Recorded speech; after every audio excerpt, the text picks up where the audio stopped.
1800 টাকা দিয়ে একটা ড্রেস অর্ডার করেছি, সেই ড্রেসটা যখন আমার কাছে এসেছে তখন আমার মনে হয়েছে যে এটা সর্বোচ্চ 4 থেকে 500 টাকা হতে পারে। না, আমি মোটামুটি ম্যাক্সিমাম সময়ে অনলাইন থেকে কেনা হয় চিটাঙে। আমি রিসেন্টলি অনলাইন থেকে একটা ট্রাউজার কিনছিলাম, আপনার সাইজ এম বলছিলাম, এম মানে একটা হচ্ছে পারফেক্ট সাইজের। ওরা ফোনে কথা বলছিল এম হচ্ছে 70 বছর মানে বয়সের একটা মানে কথা বলছে যে কেজি 70 কেজির মধ্যে হলে এমটা ভালো হবে। তাহলে আমি বলছি এক্সেল দেন, এক্সেল হলে মানে আমার সাইজটা আরও বড় হবে, আমার 70 কেজি বেশি হবে। এক্সেল নিলাম, এক্সেল এখন আমার গেঞ্জিটা দেখলাম শর্ট পড়ে গেছে, কিন্তু আমি তো টাকা দিয়ে দিয়েছি, 1250 টাকা দিয়ে কিনে নিয়েছি। তো ওইরকম অসুবিধা, মানে ওরা এক্সেলটাও কিন্তু এমের মতোই দেখলাম, যেটা আমি ফলো করলাম আর কি। তো সেই সুবাদে অনলাইনে সুবিধা যে যতটুকু, তার চেয়ে আবার অসুবিধাও বেশি থাকে, যেটার জন্য আসলে মানসম্যটা হচ্ছে আসলে কোয়ালিটিফুল হয় না। আমি ট্রাউজার দিছি, গেঞ্জিটা ভালো পড়ে নাই, ট্রাউজার প্যান্টটা ভালো পড়ছে, গেঞ্জিটা কোয়ালিটিফুল পড়ে নাই। তো এইরকম বিভিন্ন অসুবিধা রিসেন্টলি আমি বেশি দেওয়া নেই, এই এক সপ্তাহের মধ্যে, এক সপ্তাহ হয়েছে মনে হয় আমি নিয়েছি। পরে আবার ব্যাগ দিন একটা জিনিস কিনে ফেলছি, টাকা পে করছি, ব্যাগ তো কীভাবে দিব, একটা নিজেরও আত্মসম্মান থাকে। এইরকম বিভিন্ন সময় বিভিন্ন অসুবিধা পড়ি আর কি, মোটামুটি ভাই আর কি। আসলে অনলাইন প্রোডাক্ট সম্পর্কে বলতে গেলে ফার্স্টে দুইটা কথা বলতে হবে। একটা যেমন অ্যাডভান্টেজ আছে, সেই সাথে সাথে এটার ডিসঅ্যাডভান্টেজও কিছু আছে। তো প্রথমে যদি বলি যে আসলে ঘরে বসে আমরা যে কোনো জিনিস অর্ডার করতে পারতেছি, এটা আমাদের জন্য বলবো যে একটা অ্যাডভান্টেজ। অ্যান্ড এই যে বর্তমানে যে পরিস্থিতি দেশের বলবো বা রাস্তাঘাটে ট্রাফিক থাকে, সব কিছু মিলিয়ে যে আমি আমার বাসা থেকে বাজার মানে মার্কেট পর্যন্ত যাব, এটাও একটা মনে হয় যে কষ্টকর ব্যাপার মাঝে মধ্যে হয়ে যায়। তো সেই ক্ষেত্রে অনলাইনে বসে ঘরে বসে আমি অর্ডার করতে পারছি, অ্যান্ড ওখানে অনেক ভ্যারাইটিস অপশন থাকে, আমার পছন্দ মতো আমি সেটা অর্ডার করতে পারছি। আবার দেখা যাচ্ছে যে আমার যখন ডেলিভারি আসে, আমার পছন্দ না হলে সেটা আমি ফেরত দিয়ে দিতে পারতেছি। সো এইটা একটা অ্যাডভান্টেজ বলবো। অ্যান্ড মানসম্মত যেই ব্যাপারটা, মানের কথা বলতে গেলে আসলে হয় কি, খারাপ ভালো তো সব জায়গায় আছে। তো সেক্ষেত্রে অনলাইনে যারা ব্যবসা করছেন তাদের মধ্যে যে সবাই খারাপ জিনিসটা আমাদেরকে প্রোভাইড করছে, ব্যাপারটা এরকম না। কিছু মানুষ আছে যারা অসৎ উপায়ে তারা পণ্য বিক্রি করছে, অ্যান্ড তারা দেখাচ্ছে একরকম, তারা দিচ্ছে আরেক রকম।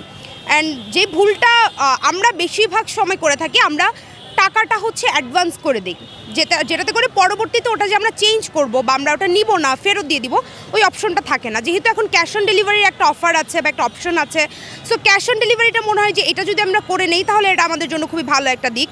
আর মানের ব্যাপারে আরও বলতে গেলে বলবো যে হচ্ছে অনেক সময় দেখা যায় বাজার থেকেও আমরা একটা জিনিস কিনলে সেই জিনিসটা আমরা 2 দিন পরে ইউজ করতে পারি না, ওটা নষ্ট হয়ে যায়।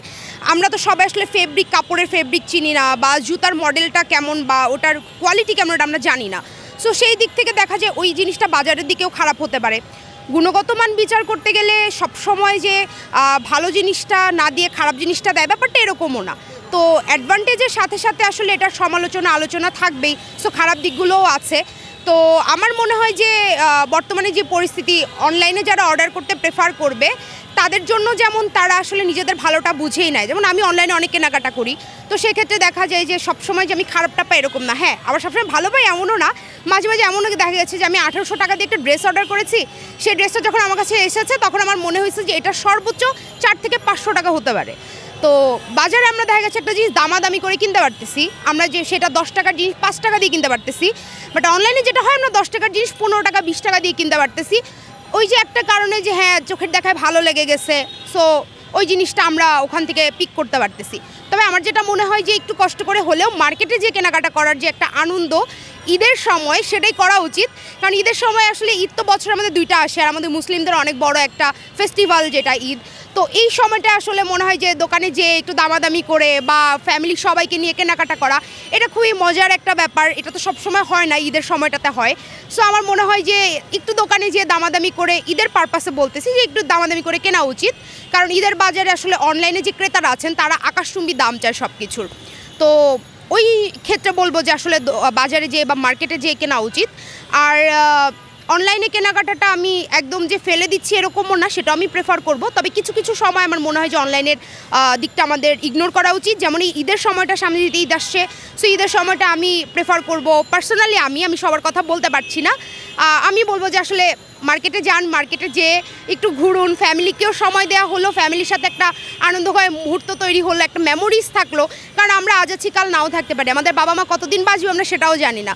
সো এই ঈদে হয়তো আমরা বাবা মাকে পাচ্ছি, তাদের সাথে যে শপিং করতে পারছি, পরের ঈদে পারবো কি না আসলে সেটা তো আমরা কেউ গ্যারান্টি দিতে পারছি না। তো আমার মনে হয় যে মেমোরিজগুলো ক্রিয়েট করার জন্য হলেও এই ঈদে অন্তত মার্কেটে যে কেনাকাটা করা উচিত।